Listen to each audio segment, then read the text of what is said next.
Welcome to Jaipur, fellows. My name is Jonathan Kennedy and I'm the Director Arts for the British Council here in India. Welcome to Jaipur BookMark and to the Literature Festival as well. The British Council, as you may know, is the UK's international cultural relations organisation. We build connections, understanding and trust between people in the UK and other countries through arts and culture, education and English language, for peace and prosperity. Today's event is part of the India-UK Together Season of Culture, which marks 75th anniversary of India's independence and is designed to celebrate and strengthen the bilateral relationship and to build on friendship and vibrant cultural bonds between both our countries. It's a 10-month-long season which culminates in March of this year, taking place across India and the UK. It celebrates modern-day India, its creative economy, and vibrant, deep-rooted cultural relationship with the UK. It connects the next generation of young people in both countries to address shared global challenges, and it creates a shared future for generations to come through more equitable access to education, English, and culture. With over 40 partners, 1,400 artists taking place across 21 cities in India and the UK, we've already reached 400 million people live and digitally.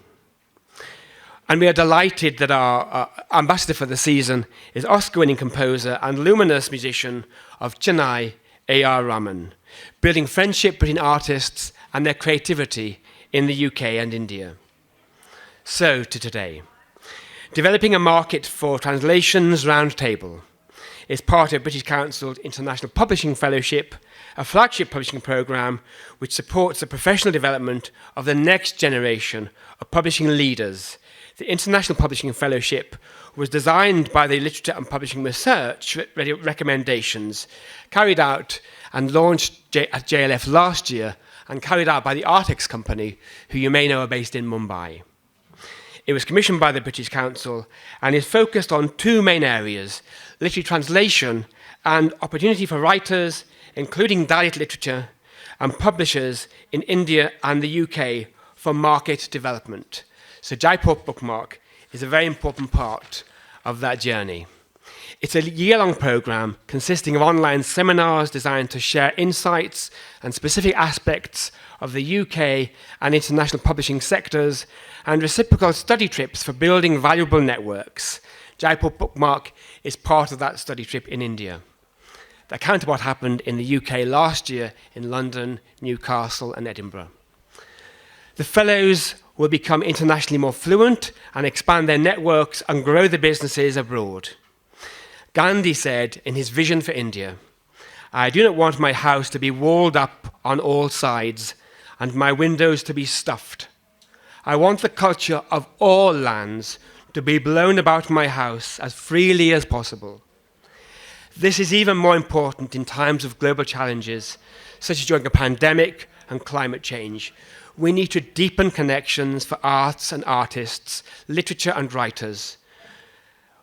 Like no other, they build connections of the imagination across the world. Neeta Gupta, our chair, and the speakers today are prime exemplars of the need and drive of the imagination of writers and publishers to connect across diverse languages and geographies. At the end of the session, the fellows will be staying back behind. Please do approach them, network with them, share your contacts, and help develop the publishing network even further. Neeta Gupta, who will be chairing today's session.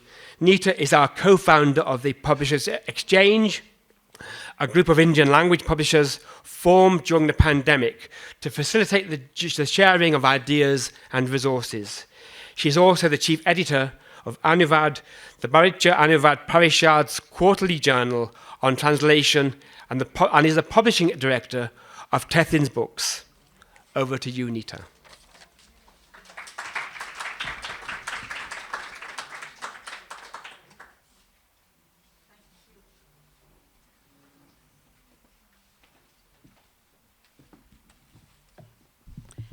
Thank you so much for that warm introduction, Jonathan. And more than anything, what I am today is very excited to be in the presence of these absolutely young and wonderful publishing professionals from both the UK and India. And, I think what they've done is it's an incredible, thanks to the British Council, thanks to Artex for bringing all this, this group together.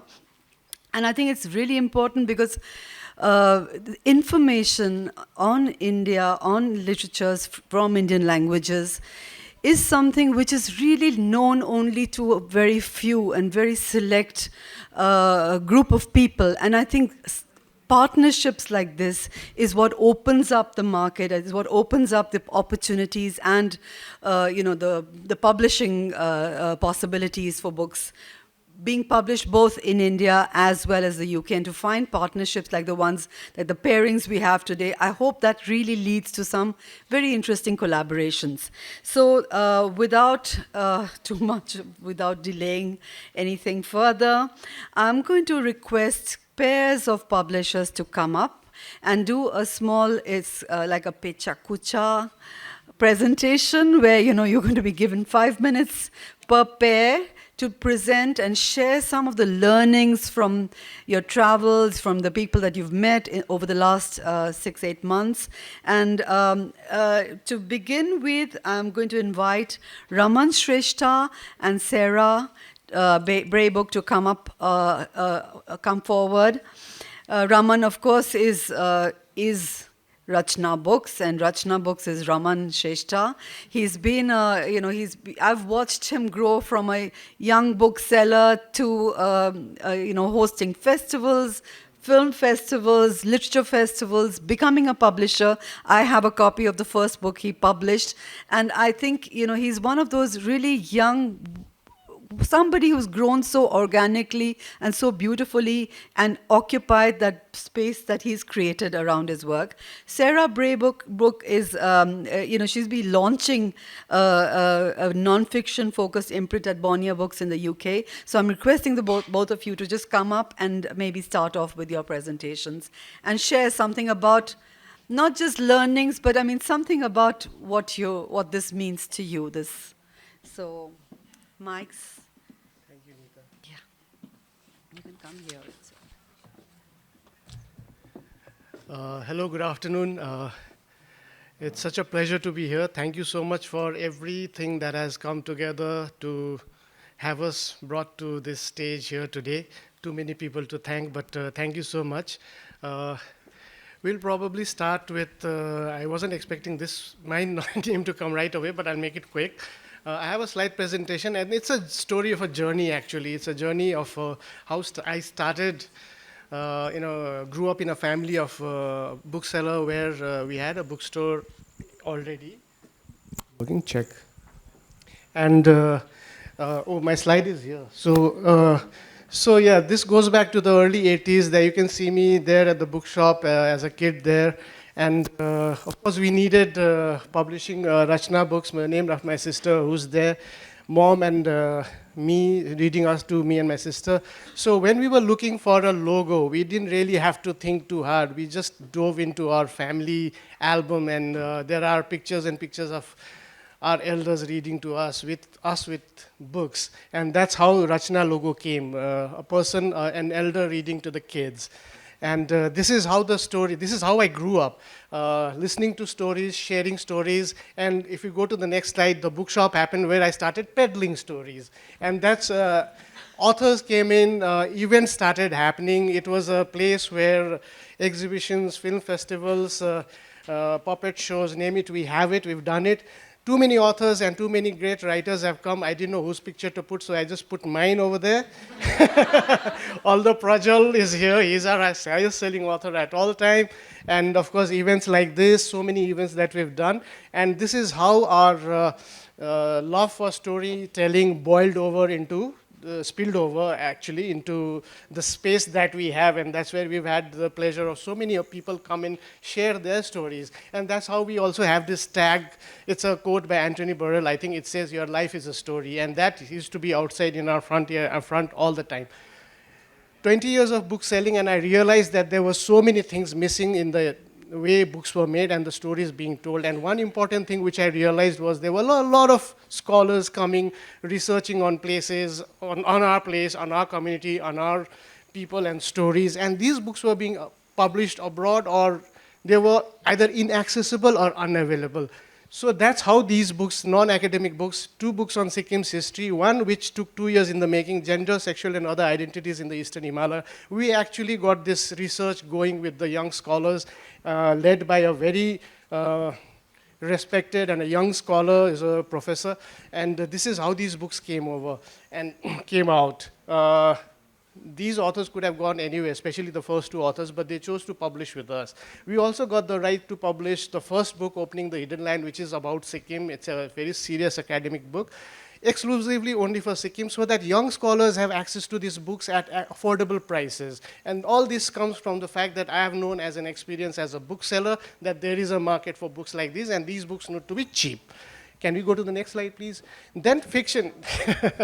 Then the fiction and the poetry happened. Who does poetry? Nobody does poetry. I did poetry. And and then there was, I've done under my own control as Rachna Books, we've done only 6 books. 2 books are fiction. One is a translation, Song of the Soil. Very proud to have made it to the short list of the JCB Prize for Literature this year. The author is sitting here with us, so I'll give a round of applause for him. Another book which had already been in the market for a long time, and once a book is published by somebody, nobody else does it. The author gave us the rights to publish one of our highest selling books, The King's Harvest, 2 beautiful novellas in Sikkim. Many people must have already read it. Rahul has read it. And this is also the winner of this is also the winner of the Tata Lit Live First Book Award back in 2013. So there you go. With 6 books, I've already got 1 award-winning book, 1 nominated for the highest prize money book, and the most reputed book, a book of poetry. So where do I go from here? I don't know until we go to the next slide.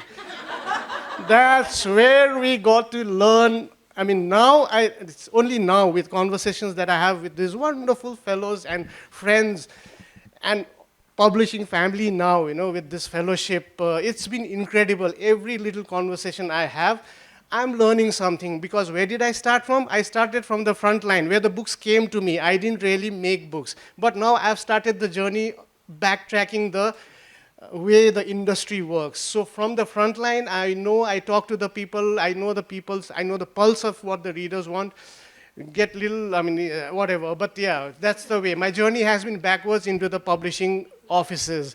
And from one desk of a publisher's office, here we are. It's been amazing. So thank you for that. Thank you. Hi, it's lovely to be here, and like Raman, I'd just like to echo and offer my thanks for everything that we've experienced on this fellowship, which has been really amazing. I'm just going to speak briefly, focusing a little bit on translation in particular.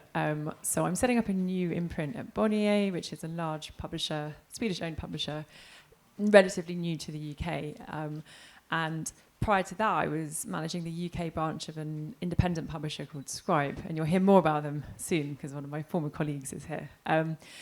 But I sort of took my lead, I guess, from the way that the publisher at Scribe operated, and he always published a lot in translation, and so I always thought it was sort of normal and natural to publish books in translation. And now I kind of aim for 20 to 30% of the list in translation, and that's focusing in on non-fiction, which I think is sometimes a bit neglected as an area for translation. At least in English, we often talk about translation as something that's always fiction, particularly literary fiction. And I'd say my philosophy in a lot of ways is to try and normalize translation. There's a lot of discussion about translation as something that needs to be handled very carefully, treated with immense kind of, either fear or championing it or whatever it is. We as Anglophones, people, monoglot people, British people generally have extremely low levels of linguistic literacy in any language other than English. We just have a bit of a complex about foreign languages. And yet, I actually think that the average reader doesn't necessarily come with all of that baggage. I sometimes think that's a publishing's baggage. So that's part of my philosophy.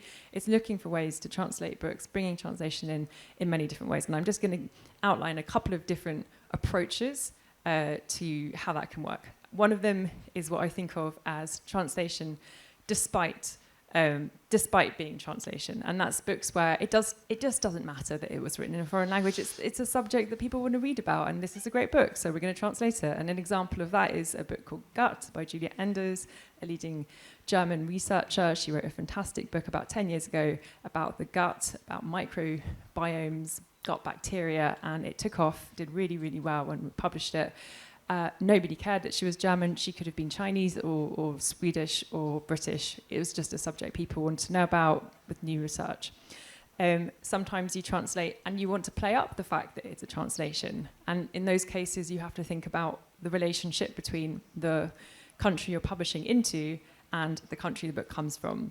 And sometimes that can get complicated. So an example of how this might work in Britain is that we might look at a book by a French woman that explores sexuality, for example, and say, ooh, French people, they're sexy. And that's a stereotype, right? I mean, Hélène is French, I'm sure she is very sexy, but it's a completely silly sort of assumption. But in Britain, we sort of have like, oh yes, French, yeah, great.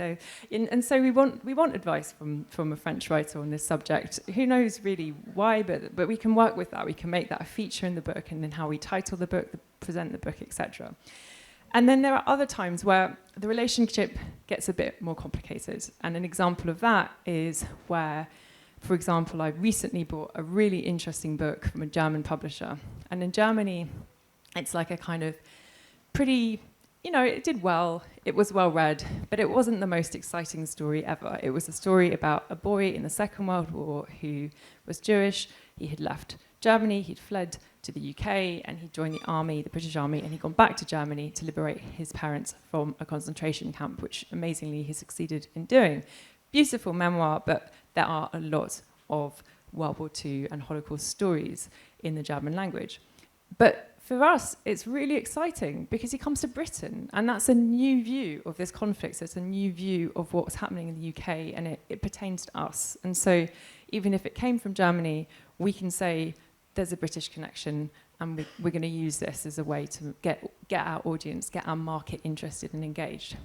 The problem is, sometimes the relationship between the countries can kind of make it even harder. An example of that is an Italian book I published, which was by a guy who'd come to Britain. He'd been working in 0 hours contracts jobs. He was very poorly paid, and he was washing dishes, cleaning toilets, and he's written a very scathing, very funny, very dark book about being part of the underclass in Britain, being an immigrant in Britain.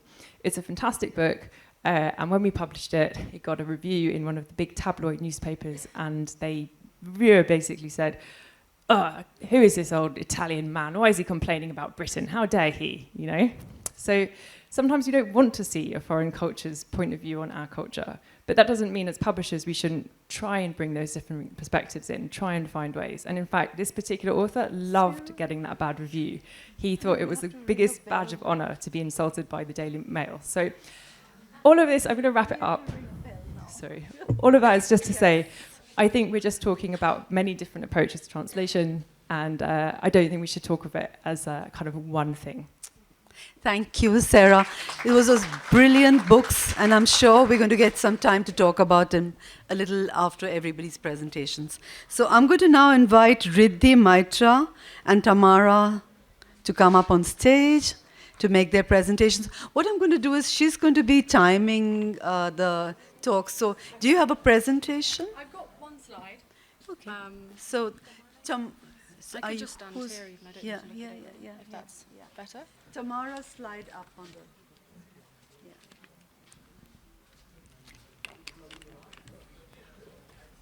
Is it up? No. Is it up? I mean, it's just... While we're still waiting for the slide to come up. Yeah. So I just wanted to mention Riddhi Maitra works with B Books in Kolkata. She's a writer, translator, editor. So welcome to Jaipur BookMark. And Tamara is with Fitzcarraldo Editions in the UK. And she's an associate publisher at Fitzcarraldo, where she works on both fiction and non-fiction lists. So over to Tamara. Thank you. Oh, sorry. Can I talk into this? Yeah, okay. So I'm from Fitzcarraldo Editions, and I was going to talk a little bit about our cover design and how we position translations on our list. So Fitzcarraldo Editions is an independent London-based publishing house specializing in fiction and long-form essays, both in translation and in the English language. And we were founded in 2014, and we've kind of been growing each year, and we did our 100th book at the end of last year. In the UK, translation accounts for about 4% of the market, and on our list, it's 50%. And we try to keep that split across both fiction and essay. Like Sarah was saying, I think translation does skew towards fiction, and so does ours a little bit, but we do try to keep that 50-50 split. So we have a very uniform design. I can't see it, but I'm sure you can all see it here. I've got 4 books up there, which basically show that split. A book in translation on our fiction and our essay series, and an English language one. And the blue books are fiction with white lettering. The essays are white with blue lettering. And our covers give very little away. There really isn't anything to give a sense of the theme or a region. I think the specificity comes in our list and knowing what a Fitzcarraldo book is. So I think after a while of reading a book, you'll get a sense, I would say, that we are ambitious in form, imaginative. I don't want to toot our own horn, but I think the idea being that once you've picked up a few and you like them, you'll see them in a bookshop and pick up more. And this is mostly quite anecdotal because it's obviously quite hard to get this kind of data. This is from talking to readers at book fairs. It's from lurking on Twitter and Instagram. But I think what seems to happen is that we have readers who maybe are predominantly non-fiction readers who'll pick up an essay book because it's one of ours, or they might be someone who reads more in the English language, but then they'll pick up a translation book. Or they could be someone who's interested in translation. Usually they've got a specific region that they know they already enjoy, maybe like Latin American literature, and they'll pick something outside of maybe their comfort zone because of our design. And another way I think our design has helped us with translation is that we've been quite lucky with prize attention. And what we found is that this has kind of lifted the list as a whole. So when Olga Tokarczuk won the Booker International in 2018 and then the Nobel a year after, I think that's when we really noticed that there was a kind of uptick across the list. And that's had a huge effect, I think, really for debut authors, but also launching authors in translation, because in essence they are a debut author in the UK market. They don't have a profile. And I mean, it still takes time to do it, but I think at least having a kind of a recognizable design has meant that we've been able to get people on board sooner than we would have. So obviously translation is very challenging, especially when it comes to sourcing funding, and I'm sure we're going to go into that a little bit more later. But I think us leaning into the specificity of our list with a recognizable design is something that's really helped us to expand our readership in translation. And I am aware of time, so on that note, I'm going to pass on to Riddhi, who's going to talk about the excellent work they do at B-Books and how they market. Thank you, Tamara.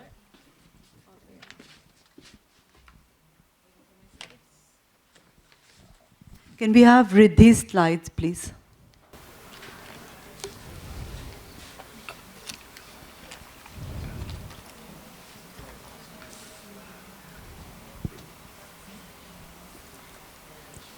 Good evening, everyone. I'm Riddhi, Maitra from B-Books. We're an independent publishing house in Calcutta, working on translations mostly primarily from Bengali, because that's a language we're most familiar with, but also other Indian and international languages. Translation forms around roughly 80% of our list, and almost 95% of our fiction list. And since we come from a long heritage of Bengali publishing, our parent company, it's been in business for 40 years and it's the 3rd largest Bengali publisher in India. So we understand how regional languages and regional literature makes an impact and how important translation is. Next slide, please. With that in mind, we try to do a lot of innovative work through our translation. This book here, Modern Bengali Poetry, it was published as a part of a project called The Valley, the City, the Village, which was in association again with British Council in the year 2018. And we published this book with Parthian Books in Wales. And it contains 100 poems from both Bengal, that is from West Bengal and also Bangladesh. Over the years, it's been translated by one of us who needs no introduction, actually. Next slide. I have listed a few books here which we think did the best for us. The first one on the list is The Aunt Who Wouldn't Die, which was published in the year 2018, and it got it was shortlisted for the Hindu Prize, and Spectator UK called it the greatest book of the year, and Philip Henshaw called it irresistible, which actually prompted John Murray in UK to pick it up, and it was then, and they have the world rights, they sold it, and Harper Vaya published it in the US, and it got translated into French, Russian, and other European languages, and also in Tamil in India. The next book, Moom, again by Bani Basu and translated by Arunava Sinha. The previous book is also by Arunava Sinha.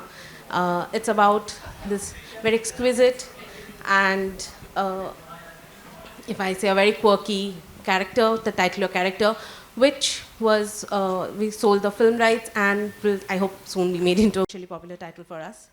The next title, Exile from Ayodhya, sorry. As at least my Indian, here my Indian guests can understand, it's on Ayodhya and of course Ram. So it's about the author, a travelogue, when he's exiled in this place during Ram Navami and what he experiences. So there's a lot of humor, and we decided, because it was a very topical book, and as we were commissioning, the translator came on board who was a student at Ashoka University, and as a result, Ashoka University came on board to publish this with us and give it a wider reader base. The last book is a Kindle-only series, which we published in... Okay. Okay. The last book, it's a Kindle-only series. We did it in 2020 during the pandemic because we realized that books were not essential, but we realized that we need to share more stories during that time. So it's just 3 stories from Hindi. In that series we have Hindi, Urdu, and of course Bengali stories that were translated. And of course, as at B, we like to give opportunities and share a platform with upcoming and new talents. Some of them were my students and did very well for us. So in conclusion, as publishers of translation, we like to believe that a book will not get recognition or will not reach its full potential unless rights are sold. So for all these titles that I've shared here, we have either sold the film rights or the audio visual, and definitely the audiobooks. So thank you so much. Thank you so much, Riddhi. Thank you so much, Tamara. Oh my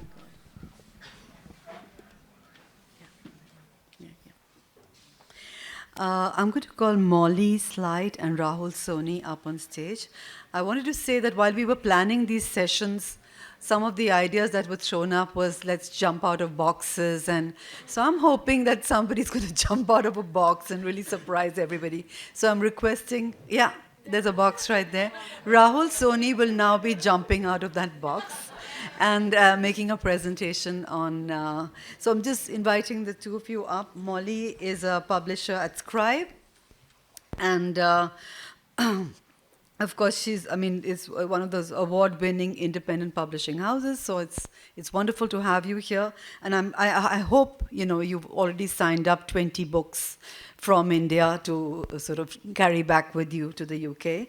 Rahul Soni is a writer, translator, editor, executive editor of the literary list at HarperCollins. So it's wonderful to have both of you come up here and share a little bit of what your learnings from this group and from this fellowship. Over to you. Do you have slides, Molly? Yes, there. They're already up. Very organised. Let's stay where we can see them. Sorry, we're not jumping out of a box. We were ill prepared.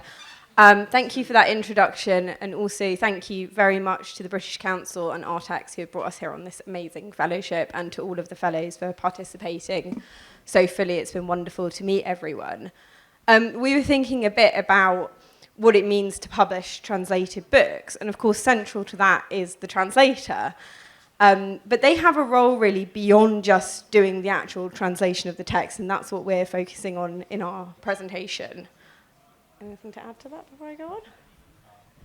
Well, there's this tradition of the translator staying invisible, and I think in my reckoning that should be the case only when it comes to the text, and not in the life of the work beyond the text. Once the book is out, I think the translator does need to be very, very visible. Yeah, and a book is always a collaborative process. As soon as it sort of becomes published, it takes it out of the hands of just the author, and there are so many people who work on it, and the translator is a really important part of that for a translated book. This is my first slide. This is a visual representation of my submissions inbox. It's total chaos. It's terrible. And every day I open it up and I just weep. But the point I wanted to make is that one of the ways in which translators can be involved beyond just translating the text of a book is actually by forging relationships with publishers, with editors, and recommending books for us to publish, because we get a lot of noise. You know, at Scribe, we publish books from any language into English, which means that literally any agent in the world could email me, and they do.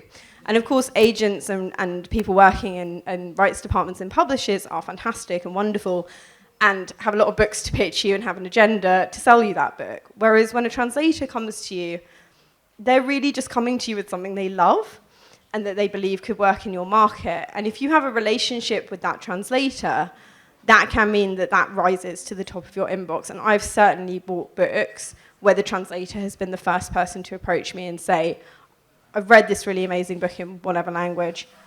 I think you should publish it. I think it fits your list. And if you've worked with them before and they kind of know your taste and you trust them, that relationship can be really central to getting the book published. Next slide. So all the boring slides are mine. All the exciting ones are Molly's. In the Indian context also, I think that is very much the case. There's so many languages here, no editor or no publisher can claim to have any in-depth knowledge of any one of them. And so we rely really heavily on translators to bring forward authors or books that may not necessarily also be really big in the original language, but they are works that need attention. And again, especially in the Indian context, it also happens that once a work is published in English, it starts to get more attention in the original market or the original readership as well, which I think everyone noticed with Tomb of Sand here. So here's some books that we published that were completely on the recommendation of the translators. There's a Valli, for instance, which I think most people here may have heard about. And that came about because the translator decided this is a work that really needs to be translated. It's not the obvious work from Malayalam. There are a lot of other major and canonical writers, but she chose to bring this to light. And then there's a writer like Subimal Mishra, really, really experimental and with very, very radical politics. And the translator, Ramaswamy, has made it his life's work to bring Subimal Mishra's works into English. Or a work like the First World War Adventures of Nariman Karkaria, which was lost for 100 years until the translator discovered one of two existing copies and decided that this needs to be translated. Next slide. So this, you can see the book cover actually in the sort of top left-hand corner of the screen. This is a book called The Eighth Life, which we published a few years ago. It's a huge 915-page epic novel of 7 generations of a Georgian family from kind of the turn of the century through to the present day. It was not an obvious candidate for translation because 900 pages. And it was written in German as well because the author, although she is Georgian, lives in Germany. And this book actually came to us through a translator who approached our then publisher, Philip, at a book fair and just said, I know that you don't want to publish a 900-page Georgian book, but you actually do, and sold it to him. And we bought it and we published it, and against all the odds, we made a huge success of it, and we've now sold over 40,000 copies in the English language. This book has actually sold over 1 million in all languages, which is incredible, I think. But not only was the translator, Charlotte, in the top right-hand corner there, involved in selling us the book, she and Ruth, the co-translator, were also really heavily involved in promoting the book. And often, I think, we focus really hard on the author when we promote books, and that's fine. They're great. They wrote the book. But the author's not always available. They don't always speak great English. They don't always want to do events. They don't always want to kind of engage with people. They're really busy if their book has been sold in 50 languages or whatever. And so having translators who are kind of connected into the translation community and the wider literary community can be really, really valuable for promoting a book. And this is just one example of an online event we did during the lockdown with the two translators and Nino, the author, to promote the book. And you can see at the bottom, this got almost 4,000 views, which is incredible. I've never been to a book event in person that's had that many people engage with it. So we really reached a lot of people. And these translators were involved throughout the campaign, promoting the book in their own networks, but also going to events and festivals and all those kind of things where we could do that. And I think they really made the campaign, and it made it even more interesting because we were able to sort of talk about the process of translating a book like this and go at it from those different angles, and it was very engaging. So I think another thing to remember with the role of the translator is, don't forget about them once the book's been translated. They're still there. They've still got plenty of interesting things to say, and if they're able and willing to talk, then, let them. It can be a really fruitful discussion. Next slide. And here's a bunch of translators from Indian languages. So like Molly was saying, the same kind of applies in India as well. A lot of authors whose first language is not English, they're not comfortable doing publicity and promotions or appearing for interviews.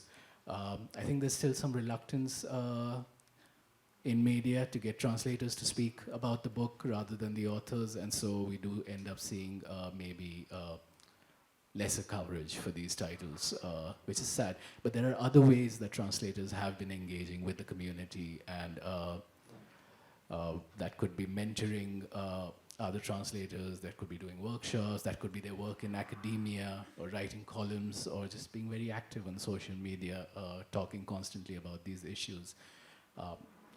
That's, I think, that's pretty much it. I mean, I think the reason we wanted to talk about this, just to sort of sum up, is that this whole kind of season of British and India mixing together and creating these great links has all been about forging connections and relationships and celebrating the incredible people that we have in our publishing and literary community.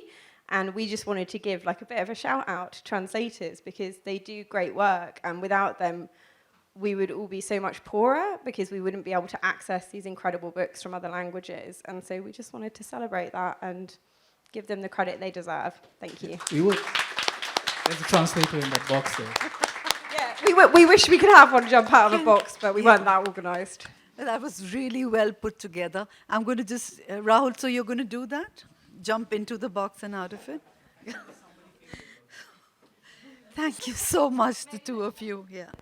I'm going to now request Leonie Locke from Firefly Press and Bijal to join us up on stage. Bijal is the commissioning editor at Pratham Books. And come on, Bijal, she's sort of, with her team, dreams up open access picture books. And Leonie is an assistant editor, working her way up as an editor at Firefly Press. So over to you two. Thank you.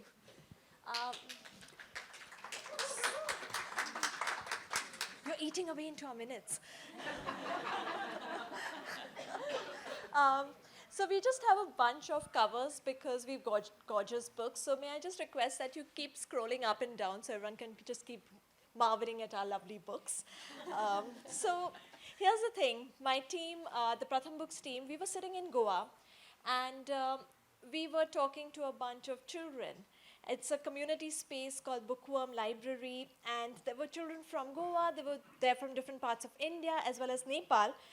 And this young little boy called Sunil comes up to me, opens a book and says, "Teacher, ye dekh, look here, ye kitab, this book, Nepali hai. Main Nepal se hoon. This is from Nepal, I'm from Nepal." One mother tongue language book, and a boy saw himself in it. And that's what diversity in children's books really does, right? It gives children a safe space to be seen, to recognize themselves. And that's what we as editors, especially Leonie and I have been talking about this, that we want to do is not box stories into where they come from, telling creators what they should be telling. We need to bring to forefront creators from the margins who get to tell their own stories in their own languages. And that meant looking at many other worlds. For instance, when I went to the UK, you know what I discovered? There's more to your publishing landscape than Harry Potter and Enid Blyton. What? It's very true. Thank you, Bijal. Yeah, there's a lot of what we've been discussing is there's a lot of gatekeeping in children's literature. And this doesn't just apply to translating children's literature, this is across the children's landscape as a whole. And that gatekeeping starts with the publishers picking what they want to read, not necessarily what the children want to read. I think we forget who our market actually is. It's not the adults, it's the children. What do they want to read? What are they interested in? Who are they and who do they want to see represented in those books? You've also got, the librarians as gatekeepers, booksellers as gatekeepers, but it starts with the publishers. And if they don't pick titles that are representative of communities, within the UK, we have very diverse communities. If they don't pick titles that are representative of those communities, children are never going to have the opportunity to see themselves in those books. And unfortunately, the gatekeeping is still very, very active at the moment. I'm also a bookseller. I've been a bookseller for the last 10 years, and I specialize in children's books. And one of my least favorite stories to tell, but I think one of the most important stories to tell, is when I was recommending this fantastic book that came out last year called Onyeka and the Academy of the Sun. And it's gorgeous. It's set in Nigeria. It's about a Nigerian girl who basically has a superpower. She can move her hair. It's amazing. I was recommending it to someone. I was saying, oh, yeah, it's about this girl. She's a superhero. She can move her hair. She's amazing. And the mother was like, great, yes, I'd like to buy this book. And I brought the book up to the counter, and she went, oh, no, my daughter's white. That's exactly the response I wanted there. That was the response that I had. And I, as a bookseller, I was like, okay, this is a fantastic story, that she should still read it. And it's that gatekeeping that Bijal and I are basically now going to take it upon ourselves to completely erase, because we've had enough. We really had. And the other thing is that we get to see a lot of books from the UK in India. We don't get to see as many books from Wales, for instance. And at the same time, in the UK, they don't get to see a lot of books from India unless it's about Savarna childhoods, which means Happy Diwali. The second thing is Jungle Book, always a winner, because Mowgli is what we all are. Then biographies of a certain kind, and samosas, and hennas. Oodles and oodles of hennas. And then sometimes you have characters that are named after spices. Dalchini, cinnamon, this has happened. And that's not the only India we know. I mean, a good samosa is a glorious thing. Let's all accept it. We all love samosas. But what we want is to be able to share more stories across these borders, which represent real children, their real childhoods, and their issues, their joys. Right, Leonie? Absolutely. And this isn't just on an international level. Obviously, we want to recognise it on an international level. That's been part of this amazing fellowship. But that's quite insular within the UK as well. If you think about UK titles, English titles that are being translated into other languages and selling out as export, you've got lots of English titles coming from England, lots of English and some Scottish titles coming from Scotland, some Northern Ireland titles sort of going out. Wales is lumped in with England. In everything, and this is, because they don't have that sort of separation of power. So a lot of the time, and it works the other way around as well, so for Welsh children, a lot of the books that they have that they can read as Welsh language children are the popular English books. The number of times I've led someone over to the section for Welsh books and been like, oh yeah, Enid Blyton, David Walliams, Harry Potter.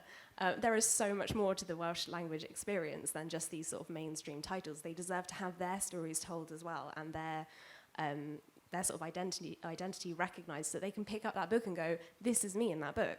And equally, internationally, you know, it'd be wonderful to see Welsh titles like Blue Book of Nebo by Manon Steffan Ross, which we actually translated from Welsh into English. It's such a brilliant story. It deserves to be shared across the globe. But Wales gets forgotten because they're part of that. It's part of England in the mind of translators and, well, international market. So that's us. We're raising our mics to amplify voices, new voices, untold stories, unheard tales. And that's what we want, and in many tongues. Thank you so much. Thank you. That was so perfectly timed. They get a prize here. It's coming. The prize is coming. We have Hélène Butler and Yogesh Maitreya coming up next. Hélène is the head of rights at Johnson & Alcock, an independent London literary agency. And Yogesh, will you be coming together, or you'll yeah. Oh, yeah. Sorry. I thought you were sitting. Yeah. So Yogesh is a poet, translator, essayist, and founder at Panther's Paw. So here, over to you two. Thank you. So Yogesh and I have decided to talk a bit about voices from the margins. And I'm going to start and make a real statement about the point of view of the seller of translation rights. So if we can go to the first slide, please. Exporting and crossing borders. And second slide, because I'm very badly organized. Thank you. Basically, I think that when you start to try and sell translation rights, you realize that actually working in translation is kind of being from the margins itself. When you look at this very blurry diagram, you realize that in the UK, for example, translation only represents 11% of the market. In France, it's 13%. So you're already a tiny, tiny margin of a much wider market. And in there, obviously, you have even, you can go even smaller. So it depends what you're trying to sell. But if you're trying to sell a language that has slightly less visibility, or a country that has also less visibility, it's obviously a lot harder. So in this, you can see that obviously publishers buy what they're familiar with. And it's kind of normal, you know, they can only buy what they're offered and what they can consider very easily. So they turn naturally towards European languages, but also what gets trendy at the time. So we have a lot of Scandinavian languages, or Korean and Japanese at the moment are quite trendy, and that works quite well. And then you have the tiny thing called other languages or other countries. And that's where authors like ours, like Damilare Kuku, Nigerian, or we also represent Mahamat Chaudhuri from Bangladesh, and a few others, are very difficult to place, but a wonderful challenge. Another voice from the margin from the margins that you can bring to translation is someone who challenges the mainstream narrative of that country. So that can have very different aspects depending on the country you're trying to sell to. So that's what I've been doing at Johnson & Alcock, is trying to challenge that. I came 4 years ago to create the rights department in an agency that had been around for 70 years, with a lot of estates and bestsellers, and but also more marginal voices. And what I've been trying to do to help sell these rights is to first, obviously, increase the visibility of our authors. So through social media, but also really strong visual presentations of their reviews, of their awards, everything that they create, create real documents that I can share widely. I've also trying to build a network, and this is where all these fellowships come into play. And what's really important as well is to try and identify your markets. And again, these fellowships are very good in helping you pick editors. and try to understand that you can't send obviously everything to everyone. It's a bit what Molly was saying, like all the agents from around the world send everything to her. But I try to pick and choose, really, and send only the book I love for the right person, and that takes a lot of work. And in picking the right markets, I think the main thing is also to try and analyze trends. And an example for this, for example, is a book that we had by Eleanor Cruz called All the Times I Knew I Was Gay, which is a graphic memoir about a coming of age and a coming out story. And when I tried selling this book in translation 5 years ago, I had a bit of success, but a lot of people were telling me, graphic doesn't really work. You need to find an illustrated publisher for this. And LGBTQ+, only a few niche publishers were doing this.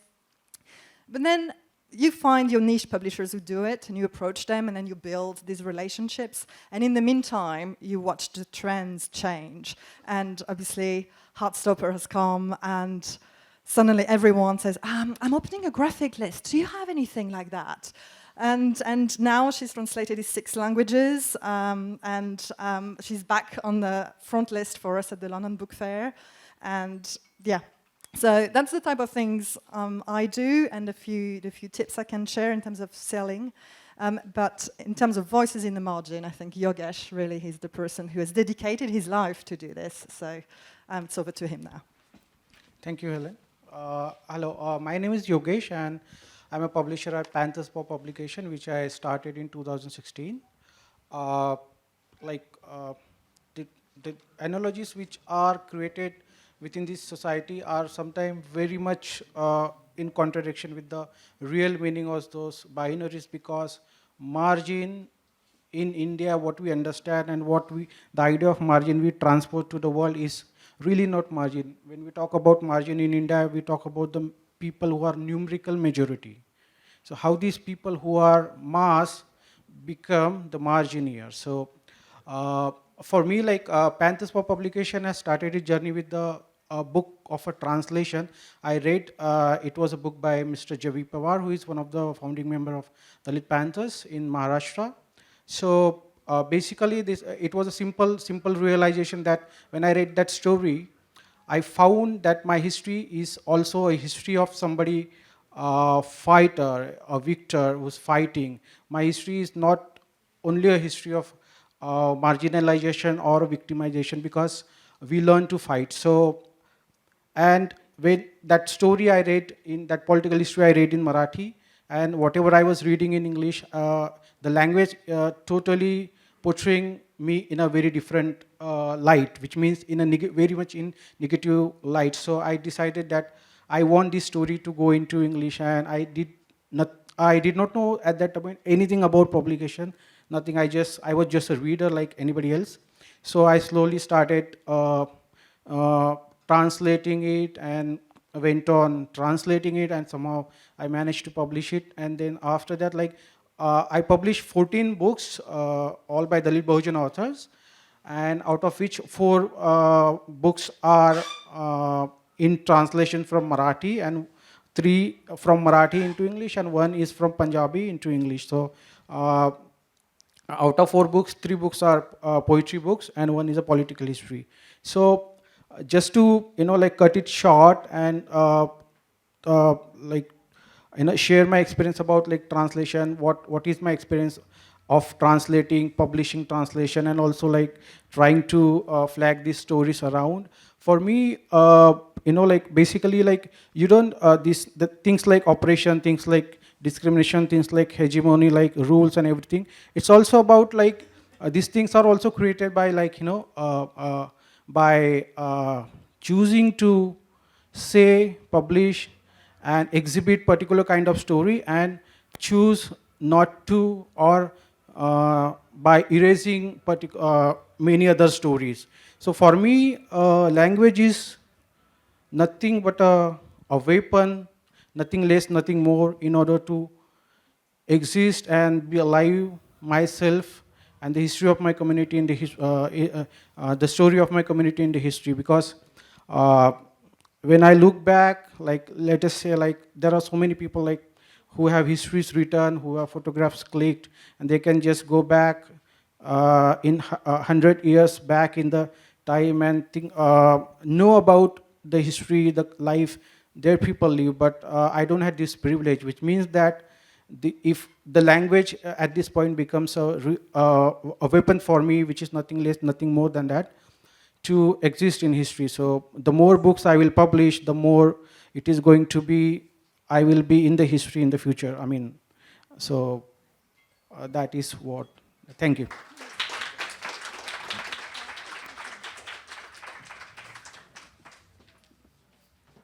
Thank you so much, Hélène and Yogesh.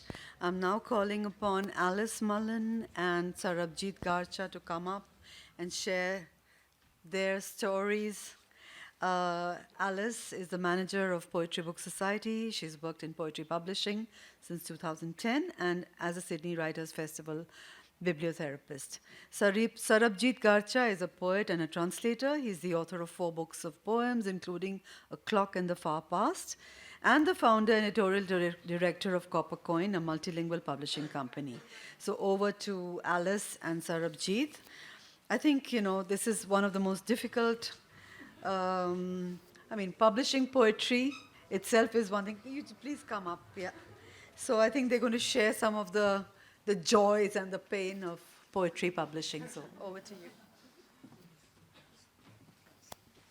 Thank you. We've got some slides which hopefully you can see.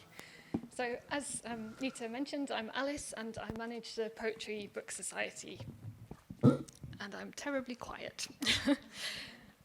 So I'm going to share with you a little bit about what we do to promote poetry in translation and give you an overview of the UK market for poetry in translation, as it's quite specific.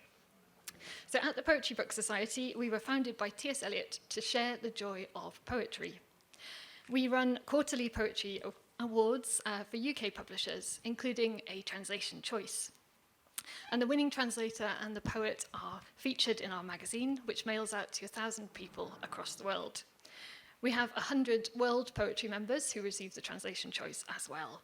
And our spring translation choice is on the screen at the moment. It's a really fascinating 3-way translation from Gun, a Nigerian dialect, co-translated into Spanish and then English. And that's published by a tiny press called Flipped Eye Press. So it's a great platform for a really small press to be read by so many more people. And it's a sizable trade order for a book that most bookshops sadly would overlook. To market our translation choice, we tap into lots of social media trends like Wit Month, Women in Translation. We've had a translator in residence who run lots of blogs. We hold dual language poetry readings so people can experience the joy of live translation. And we've run 2 major translation conferences, one at UEA with Mina Kandasamy and another at Newcastle Poetry Festival with Ilya Kaminsky. So if we can move to the next slide, what does the poetry market in translation look like in the UK? A 2016 study found that 3% of the UK publishing market was translation, and of that, 0.7% was poetry. So it really is a niche within a niche, but it's something that we're particularly passionate about championing. And as part of my job, I see every poetry book which is published. And last year, out of 383, very specific, publications, there were only 25 translation titles, which is shocking. And that was with the notable absence of all of the main UK players, Picador, Faber, Cape. It's the smaller independents where the thriving translation is happening. People like Tilted Access, who publish Translating Feminisms, Poetry Translation Centre, who've got the World Poets series with Mohan Rana and Gagan Gill, translated from Hindi. But generally, we are still horrendously Eurocentric, and that's something that we really want to change through the fellowship. So I'll hand you over to Sarabjeet. Thank you, Alice. If you are ever working for a publisher and if you have a full-time job, at the same time you want to start a publishing company, I have a piece of advice for you. Don't tell your boss. I never did, and he never found out. Until 2 years ago, I was working full-time for a publishing company, but I founded my company, Coppercoin, in 2014. I began with poetry because, of course, I love poetry. Why 4 languages? We publish in English, Hindi, Marathi, and Punjabi. Punjabi is my mother tongue, that's why. Marathi is where I was born and raised in Maharashtra. I love Hindi, and I love English even more. That's why these 4 languages. We've done some interesting titles. We started with John Berger, and we got the rights to his book through a poet.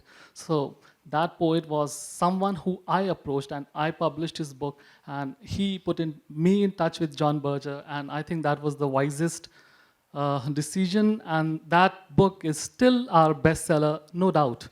Then we moved on to other books. We did some books in Hindi. You'll see one book, this is Hoshiarpur by Vinod Bharadwaj. It won the Best Production Award, and you'll see some similarities between the cover of John Berger and Hoshiarpur. So evidently, the designer was inspired. Maybe we were not. Okay, can you please move on to the next slide? We realized that if we only publish poetry, we will be out of business very soon. So we moved on to non-fiction and fiction. You'll see this book, Irfan, Dialogues with the Wind. Again, this author approached me through a poet, so you can't say that poets are useless. They are not. He put me in touch with Anup Singh, who's a very well-known director, and this memoir is intensely poetic and beautifully written, and I'm very proud to have published this book. It is our bestseller. It has sold thousands of copies, and it has been translated into Hindi. Now, it is called Irfan Jahan Le Chale Hawa. It will be out this year, and we not only focus on English translation, but we are also focusing on translation from English into other languages, including Marathi and Punjabi. So you'll see many more books of fiction, non-fiction, as well as poetry from Coppercoin. That's it. Thank you.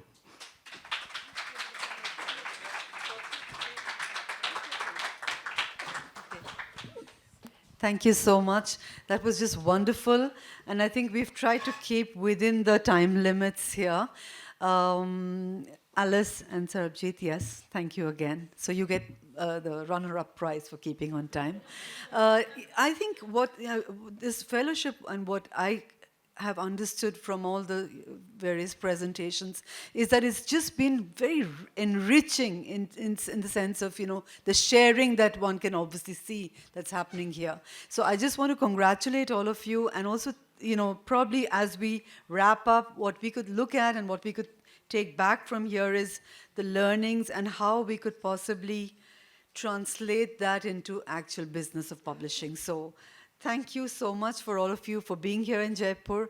And I think if there are questions, what we can do is maybe over a cup of tea. Manisha, I think that would be sort of informal. We could take our questions out over a cup of tea and have a chat. And, I personally want to just connect with all of you and understand a little bit more. It's been very fascinating hearing your stories. Thank you so much. And thank you for being with us here in Jaipur.